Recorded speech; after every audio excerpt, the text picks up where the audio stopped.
매년 미국에서는 수만 명이 실종됩니다. 대부분은 일주일 안에 살아있는 채로 발견되죠. 하지만 수색이 가족에게 수년간의 악몽으로 변하는 경우도 있습니다. 특히 대낮에 중요한 약속에 가는 길에 사라져버리고 남겨진 것은 버려진 차 한 대와 수백 가지의 풀리지 않는 질문들 뿐일 때 더욱 그렇습니다. 1972년 4월 18일 위스콘신주 스터티번트라는 작은 마을에서 베레트 백이라는 이름의 여자아이가 태어났습니다. 마을 인구는 겨우 7,000명에 못 미쳤습니다. 모두가 서로를 아는 전형적인 미국식 마을이었죠. 주요 거리는 상점 3개, 교회 1곳, 그리고 식당 하나로 이루어져 있었습니다. 범죄는 드물고 살인 사건은 아예 일어나지 않는 곳이었습니다. 베레트 외에 남동생 벤이 있었습니다. 나이 차이는 크지 않았습니다. 평범한 미국 중산층 가정이었습니다. 주변 사람들은 그녀를 밝고 재능 있는 사람으로 묘사했습니다. 어린 시절부터 그녀는 음악에 끌렸습니다. 그저 듣는 것을 넘어 직접 연주했습니다. 성인이 될 무렵 이 관심은 더욱 강해졌습니다. 베레트는 자신의 삶을 예술과 연결시키기를 꿈꿨습니다. 취미가 아닌 진지하게 말이죠. 고등학교 시절 그녀는 음악적 재능을 적극적으로 발전시켰습니다. 바이올린으로 클래식 레퍼토리와 어려운 악보를 연주했습니다. 피아노로는 재즈와 블루스를 쳤습니다. 다른 악기들도 다루었습니다. 노래도 아주 잘 불렀습니다. 목소리는 맑고 힘찼습니다. 89년 여름에는 기독교 음악 그룹과 함께 전국 투어에 초대되기도 했습니다. 한 달 동안 미국 전역을 돌아다녔죠. 교회와 청소년 캠프에서 공연했습니다. 신앙은 그녀의 삶에서 중요한 위치를 차지했습니다. 보여주기식이 아닌 진정한 신앙이었습니다. 같은 시기에 베레트는 커티스라는 남자친구를 만났습니다. 학창시절의 사랑이 진지한 관계로 발전한 것이었죠. 남자친구는 심지어 청혼까지 했습니다. 무릎을 꿇고 반지를 건네는 등 모든 것이 정석대로였습니다. 하지만 그녀는 서두르기에는 이르다고 생각했습니다. 앞으로 경력과 학업이 남아 있었기 때문입니다. 이 모든 것이 집중을 필요로 했습니다. 두 사람은 상황을 차분하게 다툼 없이 논의했습니다. 적어도 대학을 졸업할 때까지는 기다리기로 했습니다. 하지만 약혼은 미리 해두었죠. 반지는 손가락에 남아 있었고 약속도 유효했습니다. 삶은 순조롭게 풀리고 있었습니다. 베레트는 좋은 음악 프로그램을 가진 대학으로 진학할 곳을 정했습니다. 이제 돈을 모으고 싶었습니다. 부모님께 의지하지 않고 스스로 해나가려는 야망이 생겼습니다. 그녀는 미국 10대들의 일반적인 길을 따르려 하지 않았습니다. 길가 카페의 웨이트리스, 동네 바의 바텐더, 쇼핑몰의 판매원 같은 일 말이죠. 심지어 학위가 없어도 베레트는 더 큰 것을 기대했습니다. 우연히 한 건설 회사의 채용 공고를 보게 되었습니다. 비서가 필요하다는 내용이었습니다. 그 아이디어는 즉시 그녀를 사로잡았습니다. 그녀는 컴퓨터를 능숙하게 다룰 줄 알았는데 90년대에는 드문 일이었습니다. 당시에는 그것이 중요한 기술이었죠. 그녀는 면접을 신청했습니다. 나중에 그녀는 면접 날을 세세하게 기억했습니다. 단정한 블라우스를 입고 자신의 능력에 대한 몇 가지 문구를 외웠습니다. 긴장했습니다. 회사 책임자는 즉시 그녀를 마음에 들어 했습니다. 중년의 여성으로 엄격하지만 공정했습니다. 물론 그녀의 자격은 서류상으로 증명되지 않았습니다. 하지만 그녀에게 기회를 주었습니다. 조건은 하나였습니다. 초보를 위한 3일간의 컴퓨터 세미나를 이수하는 것, 기본 프로그램 학습, 문서 작업 등을 배우는 것이었습니다. 그런 기회를 놓치는 것은 어리석은 일이었습니다. 그 일은 18세에게는 좋은 급여를 제공했습니다. 경력 성장 전망도 있었습니다. 베레트는 망설임 없이 동의했습니다. 세미나는 집에서 약 150km 떨어진 곳에서 열렸습니다. 더 큰 도시인 애플턴에서 말이죠. 작은 스터티번트 마을에서는 전혀 다른 세상이나 마찬가지였습니다. 그녀는 부모님께 동행해달라고 부탁했습니다. 하지만 아무도 갈 수 없었습니다. 어머니는 스노모빌 사고로 다쳐 회복 중이었습니다. 골절상이었죠. 아버지는 아내를 돌보고 일하느라 휴가를 낼 수 없었습니다. 남동생은 너무 어려서 겨우 13살이었습니다. 약혼자 커티스도 일하고 있었습니다. 연달아 며칠 쉬는 것은 불가능했습니다. 상사가 허락하지 않았을 겁니다. 그녀는 이 상황을 시련으로 받아들였습니다. 성인 생활로 향하는 첫 번째 진지한 발걸음이었습니다. 탄탄한 회사에 취직하여 재정 문제를 한 번에 해결할 기회는 너무나 소중해 보였습니다.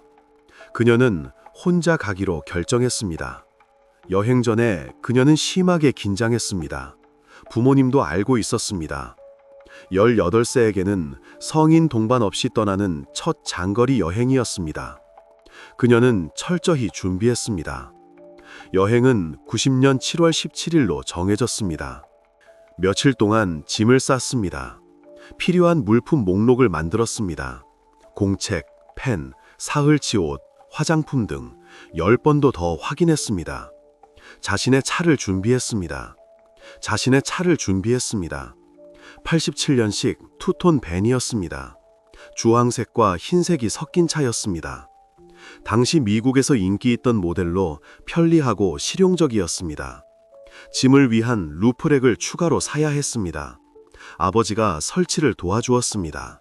7월 17일, 베레트는 일찍 일어났습니다. 새벽이 막 밝아오고 있었습니다. 긴장감이 극에 달했습니다. 여행 가방을 잠글 때 손이 떨렸습니다. 목록에 따라 모든 것을 다시 한번 확인했습니다. 가족들에게 작별 인사를 했습니다. 어머니는 그녀를 꽉 안아주었습니다. 아버지는 운전 조심하라고 당부했습니다. 남동생은 창문에서 손을 흔들었습니다. 일찍 출발했습니다.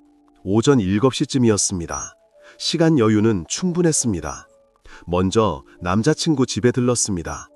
약 40분 정도 함께 시간을 보냈습니다. 그는 그녀에게 보온병에 커피를 따라주었습니다. 작별 키스를 하고 행운을 빌어주었습니다. 그리고 그녀는 마을을 떠났습니다. 길은 위스콘신주의 시골 지역을 통과했습니다. 들판, 농장, 드문드문 보이는 마을들이 이어졌습니다.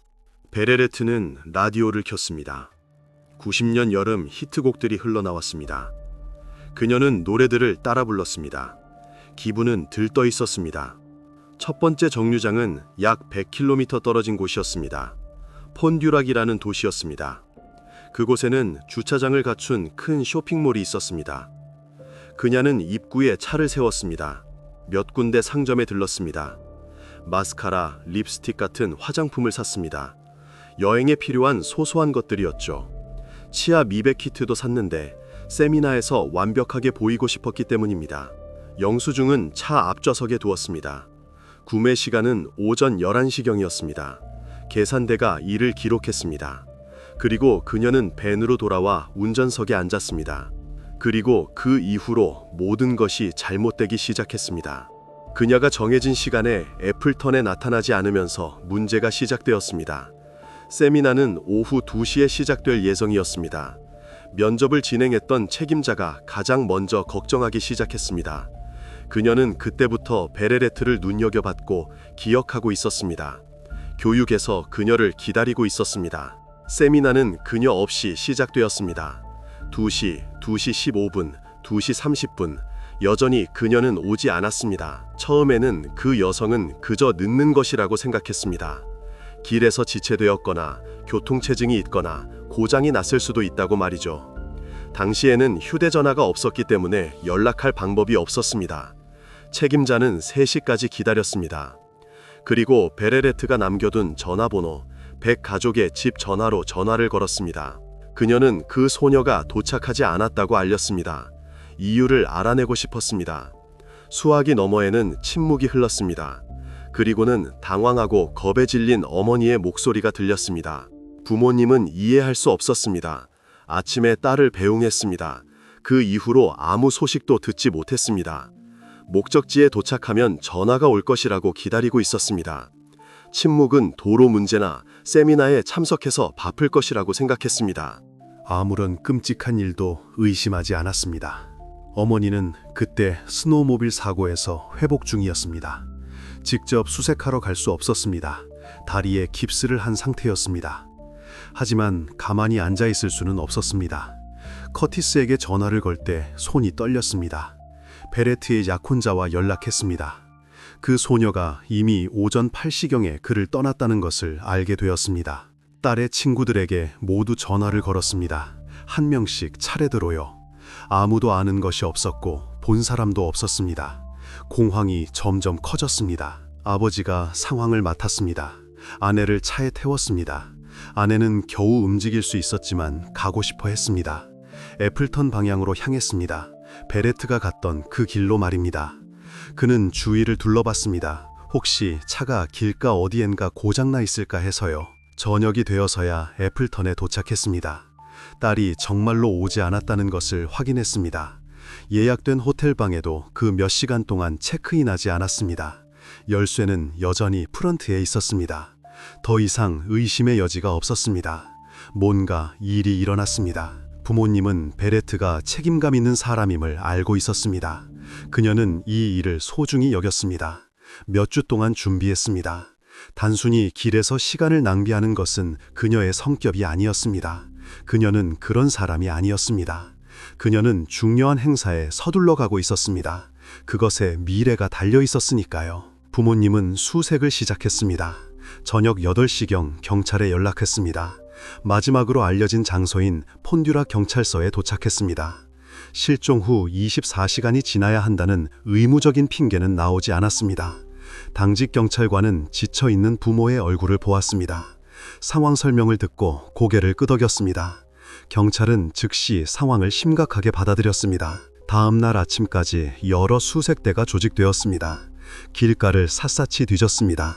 길가의 모텔들을 확인했습니다. 주유소 직원들에게 물었습니다. 나중에는 자원봉사자들이 합류했습니다.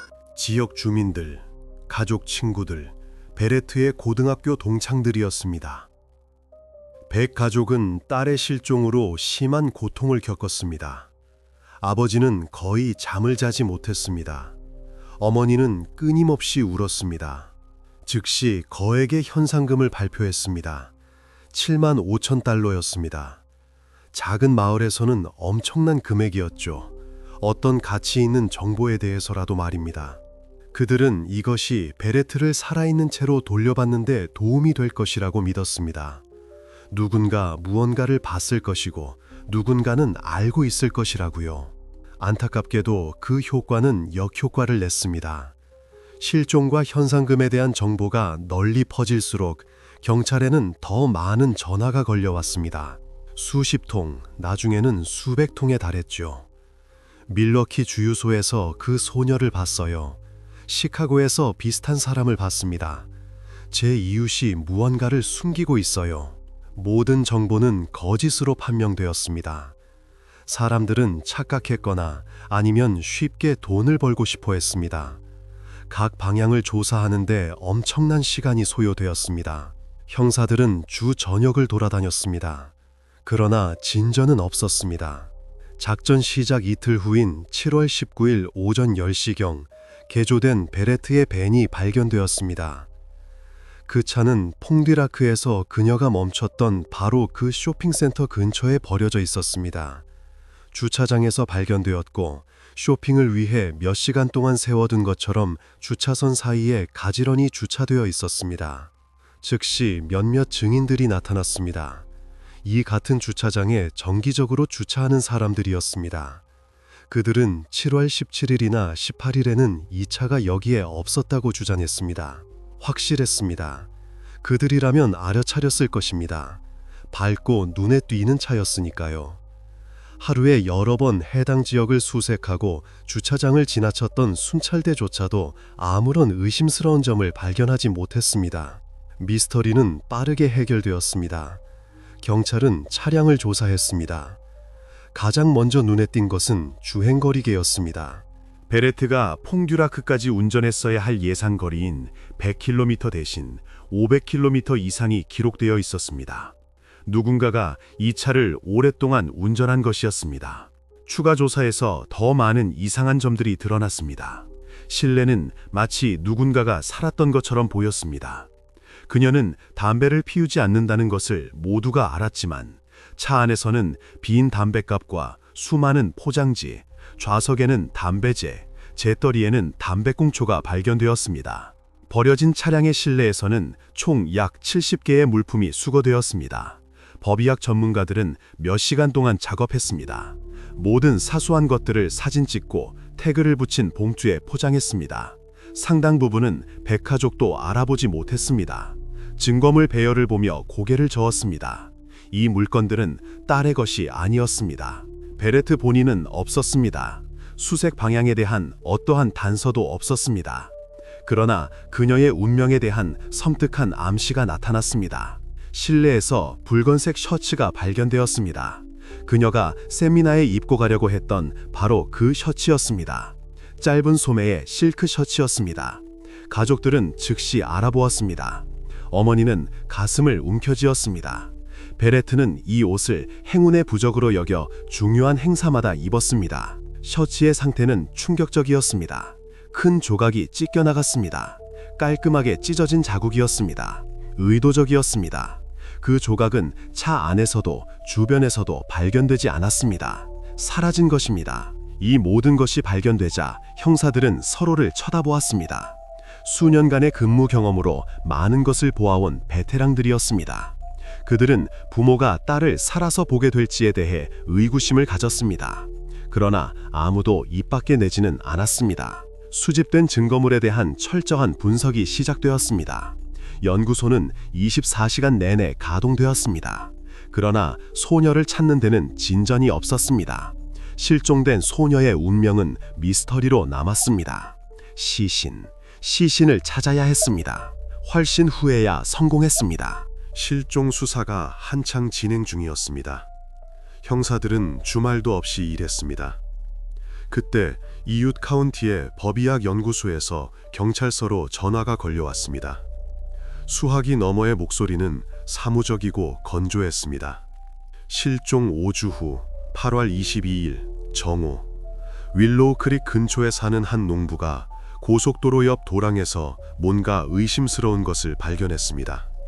중년의 남자였고 평생 농사를 지으며 살았습니다.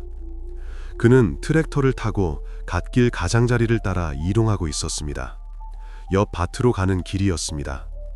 지나가는 차들을 방해하지 않으려 애썼습니다. 그래서 도랑의 높은 풀 속에 있는 이상한 것을 볼 수 있었습니다. 모양이 이상했습니다.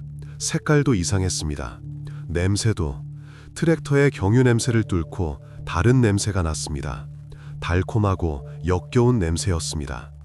남자는 멈춰섰습니다. 엔진을 껐습니다. 천천히 트랙터에서 내렸습니다. 더 가까이 다가갔습니다. 자세히 살펴보았습니다. 그것이 심하게 부패한 사람의 시신이라는 것을 알았습니다. 얼굴을 아래로 안 채 누워 있었습니다. 옷은 거의 남아있지 않았습니다. 8월의 더위, 곤충, 그리고 맹렬한 햇볕 때문에 이미 뼈가 드러나기 시작했습니다. 조직은 검게 변했고 부분적으로는 함몰되어 있었습니다. 겁에 질린 농부는 몇 걸음 뒤로 물러섰습니다. 보지 않으려 했었습니다. 트랙터에 올라탔습니다. 엔진을 시동 걸 때 손이 떨렸습니다. 가장 가까운 집으로 향했습니다. 문을 두드렸습니다. 전화를 빌려 경찰에 신고했습니다. 경찰관들, 즉 순찰대원 2명과 형사 1명이 도착했을 때 그들은 노란색 테이프로 현장을 봉쇄했습니다. 법의학 전문가와 법의학자를 불렀습니다. 그들은 현장에 있는 유해에서 특별히 귀중한 정보를 얻을 수 없었습니다. 실험실 분석이 필요했습니다. 전문가와 시간이 필요했습니다. 시신이 너무 심하게 부패하여 사망 시각을 파악하기 위해 곤충학자, 즉 곤충 전문가에게 의뢰했습니다. 애벌레의 활동과 발달 단계를 통해 추정했습니다. 신원 미상의 희생자는 한 달 이상 전에 사망했습니다. 대략 7월 중순에서 말경이었습니다. 또한 나이는 17에서 20세의 여성으로 키는 약 165cm, 중간 체격으로 확인되었습니다. 이것만으로는 시신을 정확히 식별할 수 없었습니다. 그러나 목록을 좁힐 수 있었습니다. 해당 카운티에서 실종된 사람들을 철저히 분석한 결과 몇 명으로 압축되었습니다. 지난 2달 동안 적합한 연령대의 여성 3명이 실종되었습니다. 그들 중에는 18세 베레트 백이 있었습니다. 희생자의 목에서는 질식 흔적이 여러 가지 방식으로 발견되었습니다. 먼저 흔적으로 보아 손으로 질식시킨 것으로 추정됩니다. 그 다음에는 부드러운 것으로, 아마도 천으로 질식시킨 후 다시 손으로 질식시켰습니다. 눈은 가려져 있었습니다. 안대가 부분적으로 남아 있었습니다. 칼이나 총기류에 의한 상처는 발견되지 않았습니다. 법의학자는 사망 원인을 질식사로 지목했습니다. 흥미로운 세부 사항이 있었습니다. 눈을 가린 안대는 붉은색 천 조각으로 만들어졌습니다. 실크 천이었습니다. 낯익은 것이었습니다. 추가 분석 결과 그 천은 베레트의 버려진 차에서 발견된 손상된 셔츠와 동일하다는 것이 확인되었습니다. 이것과 치과 기록, 소녀는 위쪽 어금니에 충전물이 있었습니다. 를 통해 시신은 100% 확실하게 식별될 수 있었습니다. 18세 베레트 백이었습니다. 이 사실이 경찰서에 보고되자 사건은 공식적으로 재분류되었습니다. 실종에서 살인사건 수사로. 유해의 스타킹 외에는 옷이 없었기 때문에 성적인 동기가 의심되었습니다. 그러나 유해의 보존 상태 때문에 이를 확인하거나 반박할 수 없었습니다. 시신의 상태가 좋지 않아 강간범의 생체 액체를 채취하는 것은 불가능했습니다. 너무 늦었고 8월은 너무 더웠고 곤충들이 너무 활발했습니다. 유해 근처 지역을 조사하던 중 베레트의 개인 물품 일부가 발견되었습니다. 찢어지고 더러워진 그녀의 배낭, 몇몇 옷까지. 그러나 보석류는 없었습니다. 약혼자가 선물한 금반지, 작은 보석이 박힌 약혼 반지, 그리고 싸지만 그녀가 가장 좋아했던 타이맥스 손목시계가 사라졌습니다. 차에서는 파이오니어 라디오와 코브라 레이더 탐지기가 없어졌습니다. 아마도 살인범이 그것들을 가져갔을 것입니다. 팔기 위해서. 아니면 수사를 혼란시키고 싶었을 것입니다. 강도의 흔적을 만들기 위해서 말입니다. 차량을 더 자세히 조사했을 때 이미 연구실에서 조명 아래서 반지가 발견되었습니다. 운전석 발 매트 아래에 있었습니다. 그곳으로 굴러들어가 있었고 손전등 불빛에 반짝였습니다. 나머지 물품들은 여전히 분실된 상태였습니다. 수사관들은 모든 물품에 대한 상세한 설명을 가지고 있었습니다. 퐁듀라크와 이웃 도시들의 전당포를 방문하기 시작했습니다. 물품 사진을 보여주고 직원들에게 물었습니다. 안타깝게도 이것은 아무런 결과를 얻지 못했습니다. 아무도 이 물품들을 기억하지 못했습니다. 팔리지 않았거나 멀리 떨어진 곳에서 팔렸거나 아니면 그냥 버려진 것이었습니다. 수사는 계속되었습니다.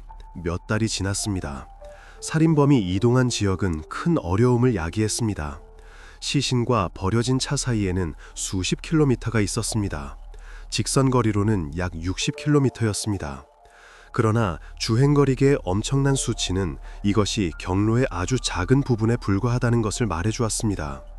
범인은 오랫동안 돌아다녔습니다. 어떤 도로로? 왜? 주목할 만한 세부 사항이 있었습니다. 범인은 핸들에 흔적을 남기지 않았습니다. 기어 변속 레버에도 마찬가지였습니다. 깨끗했습니다. 철저히 닦여 있었습니다. 즉, 공격자는 지문을 제거하고 싶어 했습니다. 자신이 무엇을 하는지 알고 있었습니다. 모든 것을 체계적으로 닦아냈습니다. 그러면서도 그는 실내에 수십 개의 다른 증거물을 남겼습니다. 담배꽁초, 포장지, 탄산음료병, 이 모든 것은 DNA 샘플을 포함했어야 했습니다. 침, 땀, 피부세포. 프로파일 추출 시도는 성공하지 못했습니다. 출처가 너무 적었거나 샘플이 손상되었기 때문입니다. 90년대 법의학 기술로는 이것은 극복할 수 없는 문제였습니다. 시간이 흐른 뒤 은퇴를 앞둔 베테랑인 카운티 보안관이 이 사건을 직접 맡았습니다. 그는 주행 거리에 의문을 가졌습니다. 500km가 넘는 거리, 어디로, 왜, 베레트 차의 모든 움직임을 추적하려는 시도가 있었습니다. 차는 눈에 띄었습니다. 주황색과 흰색이었습니다. 루프렉이 있고 뒷유리에 스티커가 붙어 있어 눈에 띄는 차였습니다. 소녀는 철저히 준비했습니다. 추가 장비도 사용했습니다. 그러나 이 모델은 너무 흔했습니다. 이 브랜드의 배는 위스콘신 전역에 널려 있었습니다. 교통 흐름 속에서 눈에 띄기는 어려웠습니다. 당시 도로에는 카메라가 거의 사용되지 않았습니다. 주요 교차로에만 있었습니다. 이 방향의 수사는 막다른 길에 다다랐습니다. 범인은 7월 17일 저녁부터 19일 아침까지 며칠 동안 차량을 소유했습니다. 적극적으로 사용하고 운전했습니다. 그러나 그는 순찰대, 도로 서비스, 그리고 우연한 증인들로부터 계속해서 피할 수 있었습니다. 냉혹함과 선택된 살해 방식을 고려할 때 범인이 피해자를 개인적으로 알고 있었을 가능성이 의심되었습니다. 멈추도록 유인하고 도움을 요청하고 아는 사람인 척했을 것입니다. 베레트의 가까운 지인들은 모두 점잖은 사람들이었습니다. 그녀는 지적인 사람의 정의에 완벽하게 부합했습니다. 학교에서도 집에서도 전혀 문제가 없었습니다. 범죄를 단호히 반대했습니다. 어떤 나쁜 버릇도 없었습니다. 술도 마시지 않고 담배도 피우지 않고 마약도 하지 않았습니다. 파티에서도 항상 맨정신이었습니다.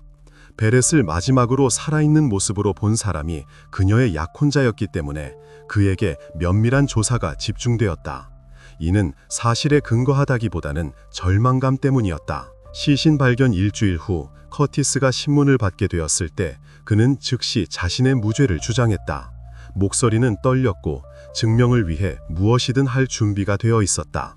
그는 필요한 모든 것을 자발적으로 제공했다. DNA 샘플, 지문, 거짓말 탐지기 조사를 받는데 동의했다. 요청하지도 않았는데 스스로 제안한 것이었다. 그는 목록에서 빠르게 제외되었다.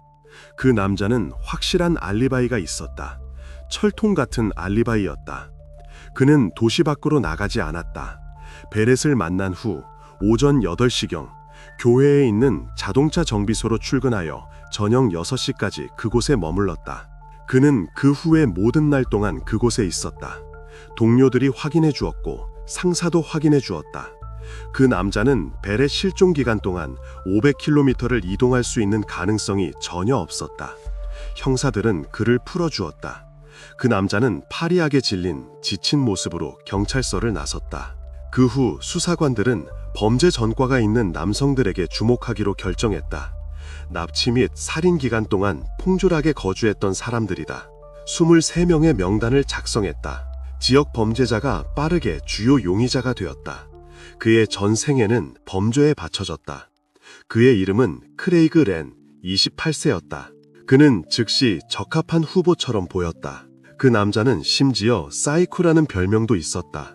그는 이 별명을 범죄 조직 내에서 사용했다.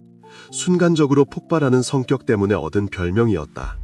분노하면 자신을 통제하기 어려워했으며 때릴 수도 있었고 위협할 수도 있었고 충동적으로 행동할 수도 있었다. 이 예측 불가능한 젊은 남자는 긴 범죄 기록을 가지고 있었다. 몇 센티미터 두께의 사건 파일이었다. 그는 즉시 경찰의 관심을 끌었다. 자동차 절도와 무장 강도 전문이었다. 베렛은 총에 맞지 않았고 칼에 찔리지도 않았다. 하지만 범인은 오랫동안 그녀의 차를 사용했다. 게다가 베렛이 직장 행사로 이동하던 시간쯤에 퐁조락 지역에서 크레이그가 목격되었다. 증인이 그를 주유소에서 보았다. 형사들은 91년 겨울 크레이그 란의 소유물에 대한 수색영장을 받았다. 1월의 혹한기였다. 그는 처음부터 의심을 증폭시켰다.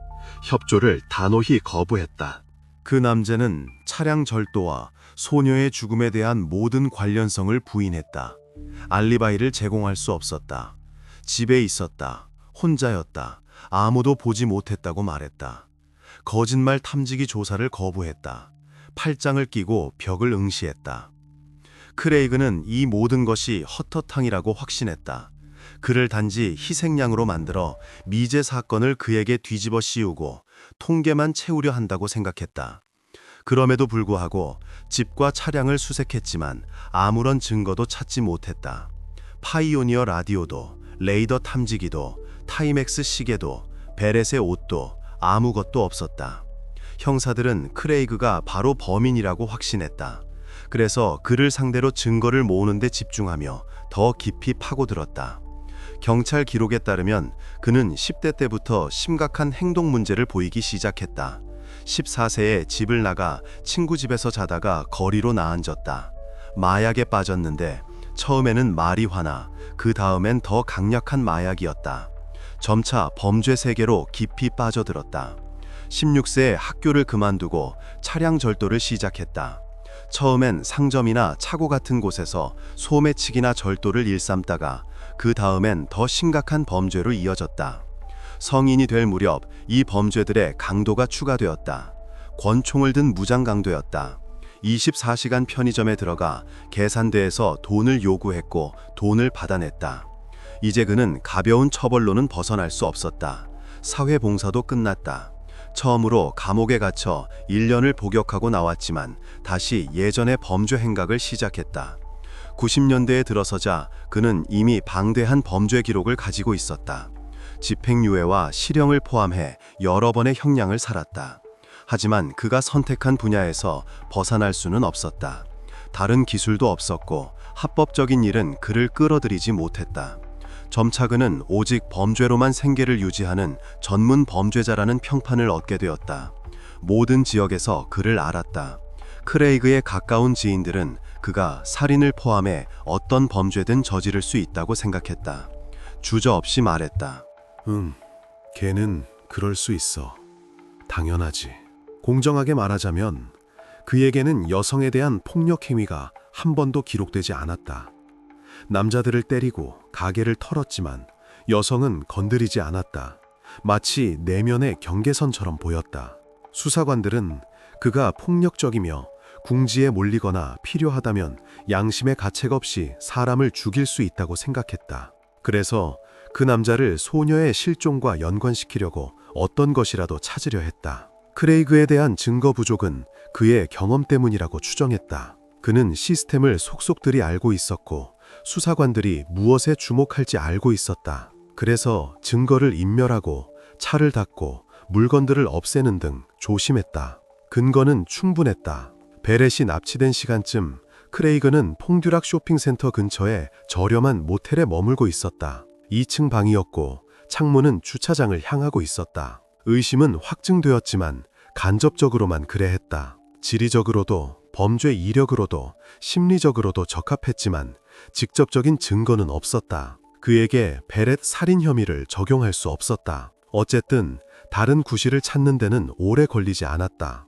그는 92년 봄에 무관한 범죄, 우체국 강도로 체포되어 연방교도소에 수감되었다. 이는 위험한 재범자가 도주하거나 숨거나 남은 증거를 인멸할 것을 걱정할 필요 없이 수사를 차분하게 계속할 수 있게 했다. 경찰정보원이 의심을 증폭시키는 데 크게 기여했다. 이름은 팀 아난슨, 32세로 경찰을 위해 일하는 소규모 마약상이었다. 그는 용의자와 아는 사이였고 범죄 조직에서 교류가 있었다. 크레이그가 체포된 후 팀은 형사들에게 연락해 크레이그가 자신에게 살인을 직접 시인했다고 진술했다. 심지어 베렛의 시신도 보여주었다고 했다. 그의 말에 따르면 살인자는 시신을 어떻게 해야 할지 몰라 당황했다. 시신은 거의 하루 동안 훔친 승합차 뒷좌석에 담요로 덮인 채 있었다. 크레이그는 둘째 날이 되어서야 밤에 한적한 도로를 통해 시신을 도시 밖으로 옮겼다. 형사들은 이 단서에 매달렸다. 드디어 뭔가 나온 것이다. 하지만 유일한 주요 용의자를 그 사건과 연결시키기 위해 사건을 파고들수록 그에게 불리한 것은 정보원의 말뿐 아무것도 없다는 것을 더욱 분명히 깨달았다. 크레이그에 대한 증거를 찾지 못하자 그에게 베렛과 관련된 혐의를 적용하지 않았다. 이 결정은 옳은 것으로 밝혀졌다. 나중에 반년 후 팀 아만스는 자신의 말을 철회했다. 스스로 경찰서에 찾아와 형사 맞은편에 앉아 자백했다. 자백과 시신을 보여주었다는 이야기는 꾸며낸 것이었다고. 그는 그 잔인한 사람과 그저 아는 사이였고 그를 두려워했다. 그가 누구에게도 자신에게조차 해를 끼치지 못하도록 진정으로 오랫동안 감옥에 갇히기를 바랐던 것이다. 거짓말을 꾸며낼 때 정보원은 오로지 형사들이 제공한 세부 정보와 텔레비전 보도에 의존했다. 지역 뉴스는 이 이야기를 몇 달 동안 다루었다. 심지어 거짓말 탐지기 검사도 실시했고 아만스는 검사를 통과했다. 거짓말 탐지기는 정보원이 그때 거짓말을 했고 지금은 진실을 말하고 있음을 확인해 주었다. 형사들은 화가 났지만 아무것도 할 수 없었다. 그때 그들은 기존 증거들을 더 자세히 살펴보기로 결정했다. 처음으로 돌아가 지문을 발견할 수 있었다. 차량 내부 물품에서 총 12개의 선명한 지문이 발견되었다. 확인 결과 이 지문들은 베렛의 가까운 지인 중 그 누구의 것도 아니었다. 부모님도 오빠도 약혼자도 아니었고 그녀 자신의 지문도 아니었다. 안타깝게도 경찰 데이터베이스와의 대조 작업 또한 성과를 내지 못했다. 어떤 지문도 기록된 인물과 일치하지 않았다. 범인은 범죄 전과가 없거나 단순히 이전에 잡히지 않았던 것이었다. 주목할 만한 점은 지문이 크레이그 란의 것과도 일치하지 않았다는 것이다. 특별히 확인했는데 그의 지문이 아니었다. 하지만 그가 무관한 범죄로 감옥에 갇혔을 때조차 그를 계속 주시했다. 형사들은 소녀를 죽인 사람이 바로 그라는 생각을 쉽사리 포기하지 않았다. 아마도 장갑을 꼈거나 아니면 누군가 도왔을 수도 있다는 이 가설은 수년간 유지되었다. 오랜 세월 동안 어떤 단서도 없었고 사건은 식어 미제 사건 파일에 들어갔다. 새로운 기술이나 분석 방법이 나올 때마다 간혹 다시 들여다보았다. 2013년이 되어서야 23년 전의 이 사건은 활기를 띠기 시작했다. 위스콘신의 USA 투데이 신문 네트워크가 촉매제가 되었다. 그들은 주내의 미제 살인 사건에 대한 시리즈 기사를 시작했고 베렛 사건에 대한 관심을 불러일으켰다. 대중은 들끓었다. 사람들은 편지를 쓰고 편집국에 전화하여 정의를 요구했다. 압력 아래에서 수사를 다시 시작했고 오래된 범죄를 해결하기 위한 팀을 구성했다.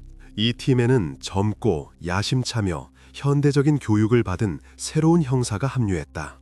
그는 가장 먼저 아카이브에서 베렛백과 관련된 먼지투성이 상자들 속 모든 문서를 가져왔다.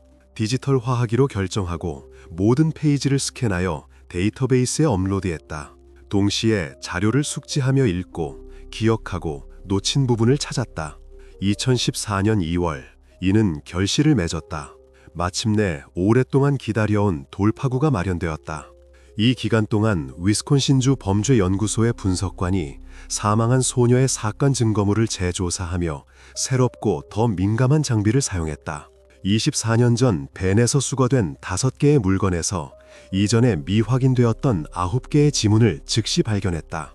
부분적이고 흐릿했지만 신원을 확인하기에는 충분했다. 그것들은 버거킹 컵에 있었다. 소녀가 취직하려 했던 회사의 직원용 사용자 설명서에, 치아 미백 키트에, 말보로 담배 포장지에, M&M's 초콜릿 포장지에 모든 물건은 감정을 위해 보내졌다. 기존 데이터베이스와의 결과 비교를 위해 90년대 이후로 데이터베이스는 상당히 확장되어 이제 수백만 건의 기록이 있었다. 희망은 거의 없었다. 하지만 3주 후 결과가 나왔다. 분석가가 형사에게 전화했고 목소리는 흥분되어 있었다. 밝혀진 바에 따르면 9개의 지문 모두 한 사람의 것이었다. 그리고 그는 데이터베이스에 있었다. 100% 일치했다. 그는 케노샤 출신의 61세 트럭 운전사 데니스 브렌트너로 밝혀졌다. 소녀가 실종되기 얼마 전, 약 한 달 전, 그는 백 가족의 집에서 난로를 수리했다. 그는 2번 방문했었다. 가족과 연관되었을 수 있고 피해자를 봤을 수 있으며 그녀의 계획을 알고 있었을 수 있었다. 의심을 확인하기 위해 형사들은 그의 범죄 기록을 조사했다. 기록은 거기에 있었다. 94년에 첫 체포가 있었다. 그 남자는 2번째 아내를 공격하고 집에서 납치하여 숲으로 데려가 구타하고 살해하겠다고 위압했다. 아내는 살아남아 경찰에 신고했고 그는 3년을 선고받았다. 이미 그 시점부터 많은 사람들이 그의 문제점을 알아차렸다. 행동에 있어서, 여성과의 관계에 있어서.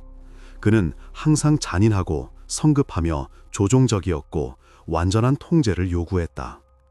데니스의 동료 중 한 명, 함께 일했던 장거리 트럭 운전사는 심지어 그에게서 이야기를 들었다. 매우 소름 끼치는 이야기였다. 그들은 몬테나를 가로질러 가고 있었다. 밤이었고 도로는 텅 비어 있었다. 데니스는 갑자기 말을 시작했다. 여자를 납치하고 싶고 강간하고 싶고 죽이고 싶다고 주장했다.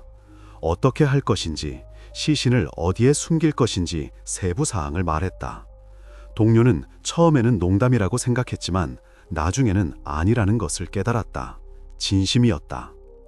수집된 데이터를 바탕으로 형사들은 2014년 2월 케노샤에 있는 새로운 주요 용의자의 집으로 갔다.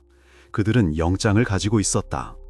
베렛에 실종된 물건들, 즉 라디오, 레이더 감지기, 시계 등을 찾기를 바랐다.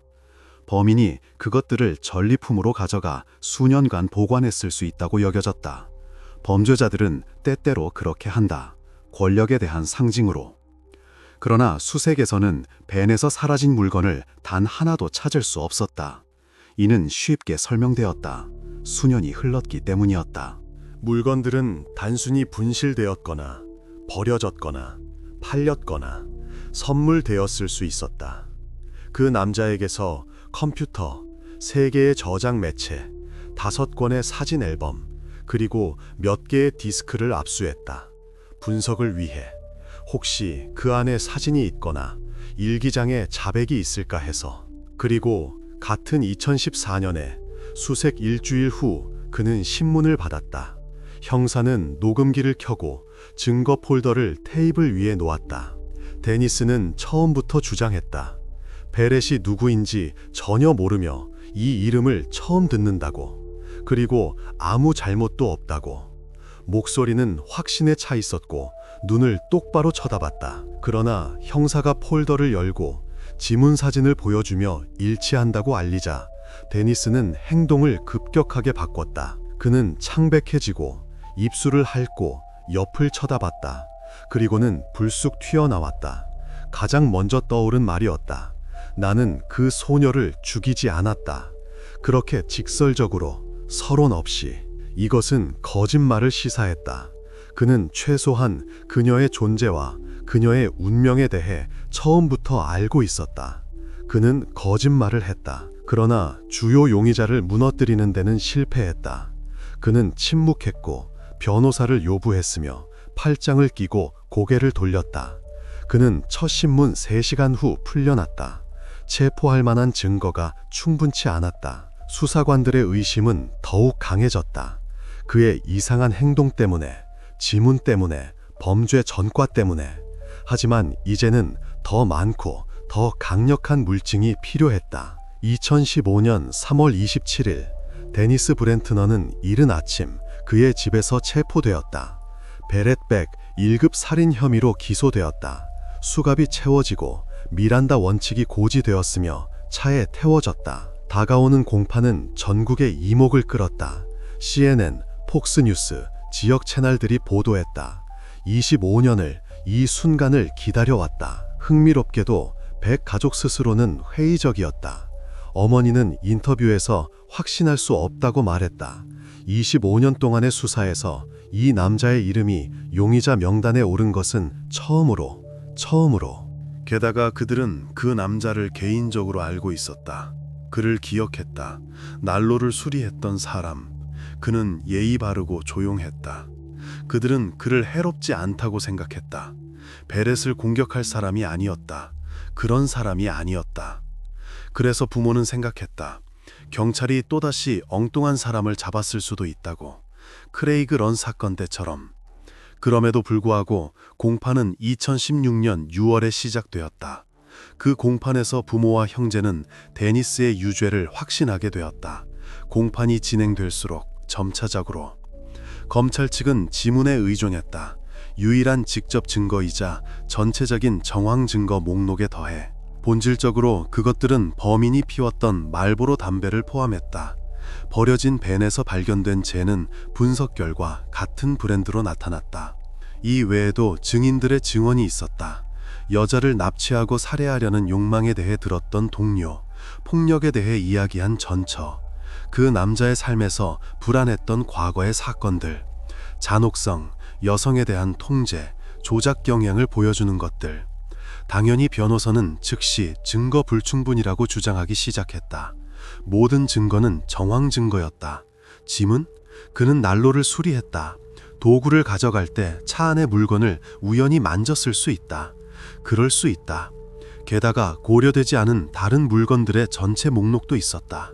예를 들어 벤에서 나온 몇몇 DNA 샘플은 피고인과 일치하지 않았다. 그것들은 누구의 것이었나? 혹시 진짜 살인범의 것이었을까? 변호사는 이전 용의자 크레이그 런을 언급하고 싶어 했다. 하지만 판사는 금지했다. 공판 중에는 그를 언급하는 것조차 허용되지 않았다. 배심원들의 편견을 우려해서였다. 하지만 증거가 최소한이었음에도 불구하고 증거들은 설득력 있어 보였다. 그 장거리 트럭 운전사의 한 손은 변형되어 있었다. 젊은 시절의 부상으로 두 손가락이 잘못 붙어 특징적인 흔적을 남겼다. 이것은 벤 안의 지문과 명확하게 일치했다. 컵에 있는 것과 포장지에 있는 것, 우연의 일치일 리 없었다. 전문가는 확대된 사진을 보여주었고 배심원들은 고개를 끄덕였다. 백 가족이 배심원들 앞에 섰다. 어머니, 아버지, 오빠, 심지어 베렛의 약혼자 커티스도 다른 주에서 날아왔다. 모두 감정적으로 소녀가 살해된 후의 삶에 대해 설명했다. 모든 것이 어떻게 무너졌는지, 가족이 어떻게 변했는지. 어머니는 울었고 아버지는 바닥을 응시했다. 이제 성인 남자가 된 오빠는 주먹을 꽉 쥐었다. 커티스는 결혼하지 않았다. 25년 동안 그녀의 기억에 충실했다. 검찰 측의 설득력 있는 변론에도 불구하고 3주간의 공판 후 배심원단은 교착 상태에 빠졌다. 표결 결과는 유죄 7명, 무죄 5명이었다. 만장일치에 도달할 수 없었다. 재판은 무효로 선언되었다. 미스트라이얼. 2017년 1월 재심을 진행하기로 결정했다. 증거 목록은 대체로 이전과 같았다. 양측 모두 승리할 가능성이 높았고 어느 쪽으로든 기울어질 수 있었다. 변호사의 권고에 따라 데니스 브렌트너는 2018년 2월에 유죄를 인정했다. 과실치사, 맨슬러터 혐의였다. 1급 살인이 아니었으므로 형량이 더 가벼웠다. 그러면서도 사건의 자세한 내용은 밝히기를 거부했다. 정확히 어떻게, 왜, 어디서 만났는지, 그의 주장이 신빙성이 있는지 평가하는 것은 불가능했다. 그는 끈질기게 침묵했다. 그 당시 그 남자는 64세였다. 백발에 어깨가 구부정했다. 판결은 90년대 주법에 근거했다. 그 법에 따르면 살인범은 이 범죄에 대해 최대 10년의 징역형을 받을 수 있었다. 그는 2018년 3월 1일에 선고된 이 최대 형량, 즉 10년을 받았다. 이날 베렛의 운명에 관심을 가진 모든 사람들이 법정으로 모였다. 그녀가 가장 좋아했던 빨간색 옷을 입고 빨간 셔츠, 빨간 드레스, 빨간 넥타이, 온통 빨간 물결이었다. 판결이 선고될 당시 그 남자는 이미 공판을 기다리며 3년을 복역했다. 이것이 감안되어 남은 기간은 7년이었다. 게다가 그는 좋은 행동을 보이면 가석방될 권리도 유지했다. 최선의 경우 그는 75세가 되는 2029년에 석방될 것이다. 오늘날 2024년 그는 여전히 감옥에 있지만 곧 나올 것이다. 재판이 끝난 후 백 가족은 기자들과 심경을 나누었다. 법원 건물 앞에서 기자회견을 열었다. 그들은 판결에 깊이 불만족했다. 원래 기소된 혐의인 1급 살인죄에 따르면 살인범은 27년 반 이상의 징역형, 심지어 종신형을 받을 수도 있었다. 그들은 판결이 너무 관대하다고 생각했다. 모욕적일 정도로 관대하다고. 그들은 강조했다. 어머니는 떨리는 목소리로 마이크에 대고 말했다. 이 위험한 포식자가 감옥에서 죽고 다시는 세상 밖으로 나오지 않기를 바란다고. 이제 데니스는 단순히 남은 생을 자유롭게 살 수 있을 뿐 아니라 다른 사람에게, 다른 소녀에게, 다른 가족에게 다시 해를 끼칠 수도 있었다. 역사가 반복될 수 있었다. 아버지는 덧붙였다. 정의는 절반만 이루어졌다고. 범인은 찾았지만 형벌은 조롱거리였다고. 18세 소녀의 목숨에 대한 10년, 파괴된 가족에 대한 10년, 25년의 기다림에 대한 10년. 이제 43세가 된 오빠 벤은 마지막 말을 했다. 조용히. 하지만 마이크는 그 말을 잡아냈다. 그녀는 자신의 결혼식을 보지 못했다. 아이를 낳지도 못했다. 삶을 살지도 못했다. 그런데 그는 나올 것이다. 그리고 자유로워질 것이다. 잠시 멈췄다가 이것은 불공평하다. 카메라 플래시가 터지고 기자들은 기록했다. 가족은 몸을 돌려 떠났다. 더 이상의 언급은 없었다.